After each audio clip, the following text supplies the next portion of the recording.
Alright, today we're going to change the carburetor on my generator because unfortunately with these new carburetors, when they're not working right, which I'm not sure this one's not working quite right, but I'm having starting problems with it and it's got good spark, and I think it's a problem with the carburetor. There's not a lot of adjustment on these new carbs. It ain't like the old ones.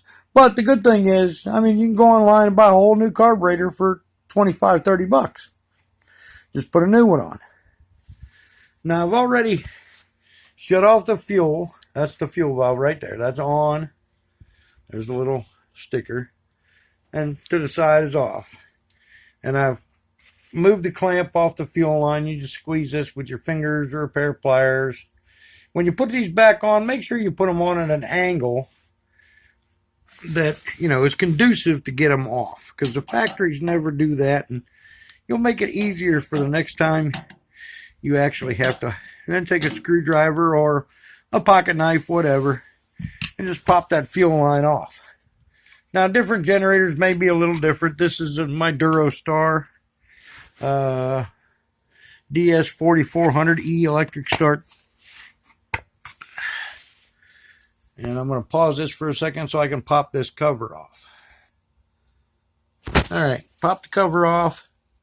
The cover, the two bolts, see, they go onto these studs into the cover. Also hold the carburetor on. See, it's loose, so there ain't a whole lot to change in these.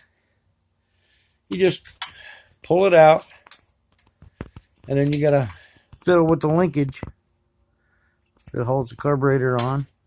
And then it looks like I got some kind of line in the way. I just turn that out of the way.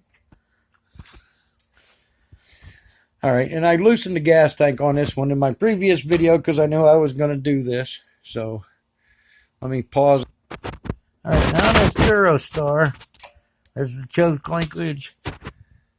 You got that little rod and that little spring right there. There's a spring. There's a rod. Those got to come off. And you just got to kind of finagle them, and I can't really do that with one hand. So you just got to, they just stick in there on this engine. Different carburetors are different. You got to, sometimes adapt a little bit to each one. But it's basically, they're all the same. All right, there's the one that came off of my generator.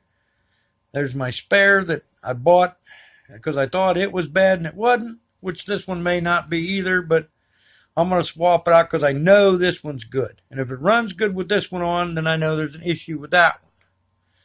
I got my two little rods off. See, they're hanging right there. They're real easy. There's the gasket. Make sure you put those back in if they have gaskets on them. I got to take that gasket off and put it on this one. On this side.